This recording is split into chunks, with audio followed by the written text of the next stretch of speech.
I'm doing a PC review video today.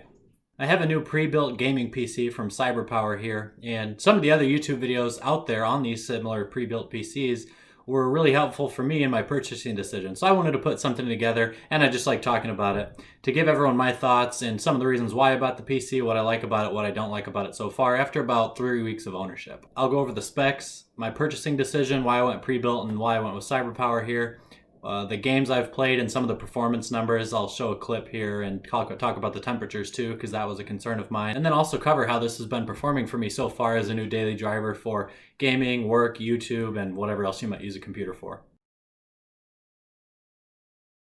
I went with an all AMD build on this one, and I'm going to talk about why that is later on, but I'm going to run through the specs here hopefully pretty quickly. If you want to pause the screen, check them out, you can do that too. The CPU is a Ryzen 7 3800X, 8-core, 16-thread CPU. I think it runs up to 4 gigahertz. The 3800 requires some additional cooling over like the 35 and 3700X, so I'll talk about cooling here. With these pre-builts, you're not always sure exactly what you're going to get in terms of components. So my 5700 XT in particular is put together by ASUS. It's a dual fan design, looks pretty good, and it's definitely been performing up to the standards I had expected. The computer has 16 gigabytes of RAM at 2933 megahertz, and there are two 8 gigabyte sticks from Ballistics. I've seen other pre-built reviews where the 8 gigabyte or the two 8 gigabyte sticks they get are like really cheap and have horrible reviews on Amazon, so I was a little bit concerned about that. I checked out these sticks from Ballistics. I hadn't heard about them before just in my own shopping, and it generally has good reviews, so I'm happy with them. The motherboard's the ASRock B550 AM gaming motherboard, which I believe is proprietary to maybe only CyberPower pre-builts, maybe iBuyPower as well, and other people have bought these computers on real big tech review channels just to look at this motherboard. I don't know much about them in general. The BIOS seems fine to me. A big concern of mine was the power supply that I got, because I've seen other pre-built purchasers get really crappy power supplies put into their units, and then when they check the reviews of that power supply on Amazon, it says, hey, this is going to blow up your PC. I didn't have any of that issue. I got an EVGA 80 plus. It's a 600 watt unit, 80 plus gold rating, and it all has great reviews on Amazon. It is modular, so I think that's going to make it more difficult if I wanted to upgrade things in the future. I plan to upgrade this computer maybe only once in its life cycle, so it's not that big of a deal to me. I got 1 terabyte of storage and an NVMe SSD. I believe it's from Western Digital. I couldn't exactly see it all that well and where it's hidden on the motherboard,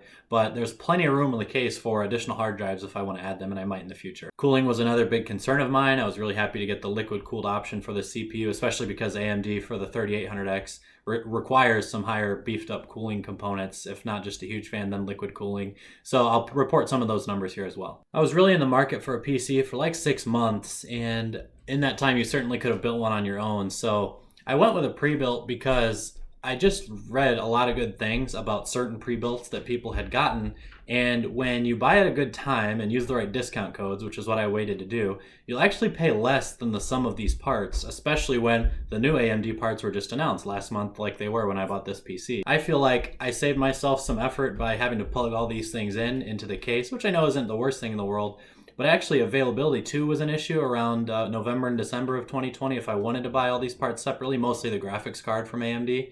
So doing a pre-built made a ton of sense in my situation. I really wanted to buy an Alienware PC for the first like 5 months of this 6-month period, and not because they have the best like secondary components outside of the CPU and GPU they're often advertised. Actually, people would argue I think Alienware has the worst secondary components in that package, but probably just because I'm kind of a chimp for their marketing and I see their name all over the League of Legends stuff, which I watch from time to time. So I don't know, I thought their Alienware Command Center looked cool. I like the design of the new Dyson fan thing, so wanted to go that way for a long time, but it ended up just not making sense. The price was too high. And that's not to say Alienwares are super overpriced. It was pretty close. I was going to be able to get a almost identically outfitted computer for about another $150 from Alienware than I got with this one. So I would have done that too, but this one just ended up being a really good deal for me. I also was really interested in getting the newest components from AMD, being the 6000 series graphics cards and the 5000 series CPUs.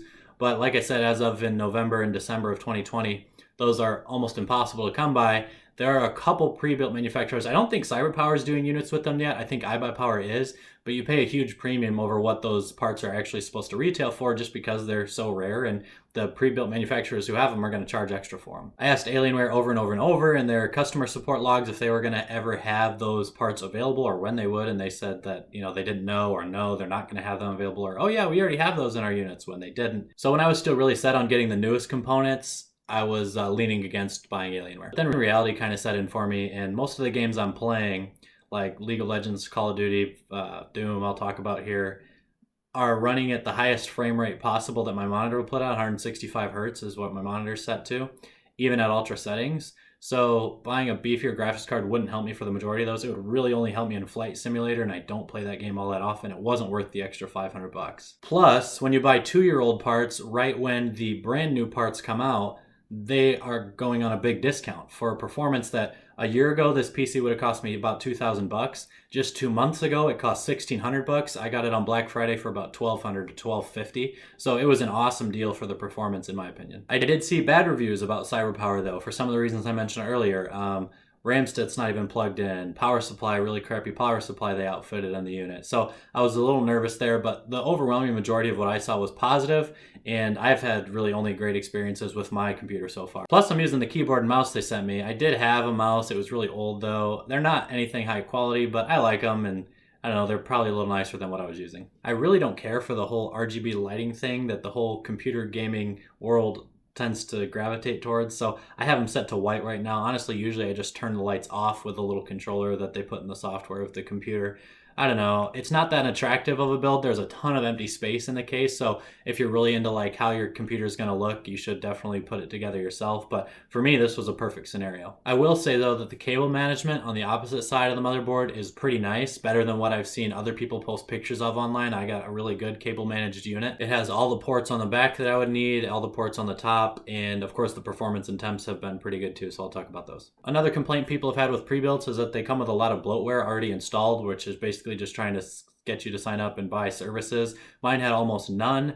I had to uninstall like almost nothing, and it just came from the stock Windows programs that I think would have come with a Windows operating system download anyway. So it's just awesome. The only monitoring tool that I had on there was from AMD, their Radeon graphics monitoring tool, and I kept that. I think it works pretty well. I'll continue to use it. Also using things like GPU-Z, but it was shipped with very little bloatware on it, and I was happy about that. The drivers were almost all up to date. Windows was almost all up to date. I just had like 15 minutes of updates to do when I got it, and then I did an update on the motherboard, which I saw recommended in another YouTube video. So I was really happy with the first day experience. My primary use for this PC is going to be gaming. So far I've played League of Legends, Microsoft Flight Simulator, Doom, Forza, and just a little Tetris game. Like I said, with this hardware, all of those games except for Flight Simulator are running at 165 frames a second. I think 120 is the max you're really going to get any benefit out of anyway, except for Flight Simulator, which I put in medium settings, and I generally get like 40 to 50 frames per second.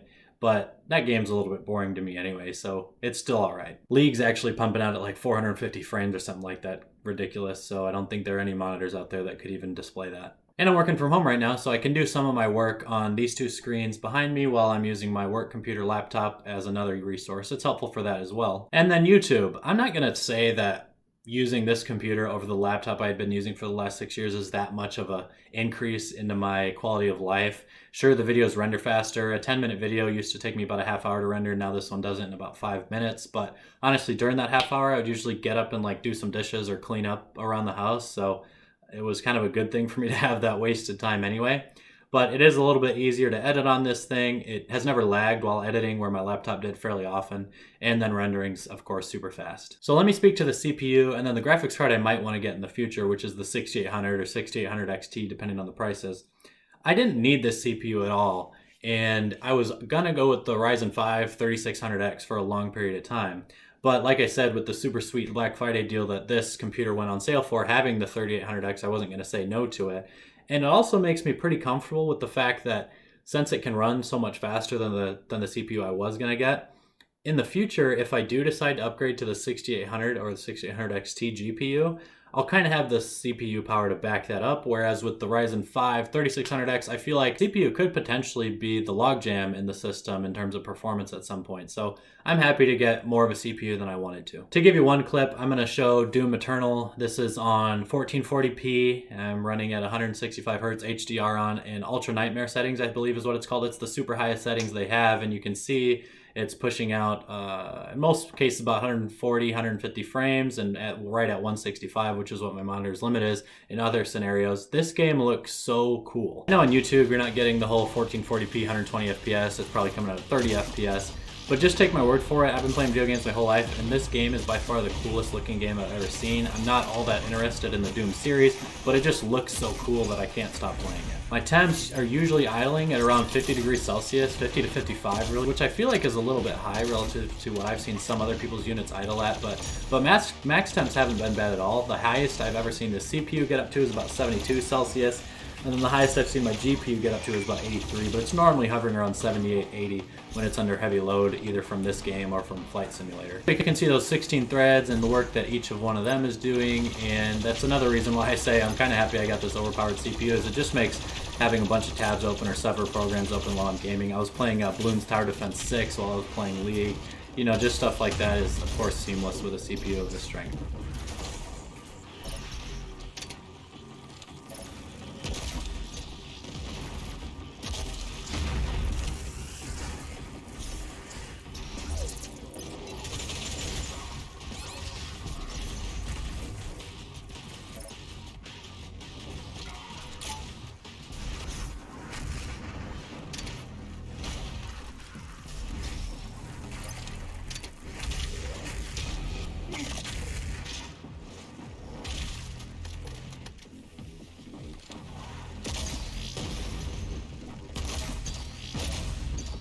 And then to that point, a lot of the reviews I watched and a lot of the comments I read, people asked about fan noise all the time. And it kind of became a worry of mine, like, man, how loud are these things going to be? I have a couple friends with PCs they've built themselves, and they've purposely bought very quiet fans, and those PCs are, of course, very quiet, but I was concerned around the sound level mine might be making, and there is like no sound. I think that whole fan noise conversation is almost just stupid because they're making like 4 decibels or something crazy low that you can barely hear when you're not wearing headphones. I just put the fan settings at max because I want to keep my components as cool as possible to make them last as long as possible, and also just to boost the performance in the near term if I can.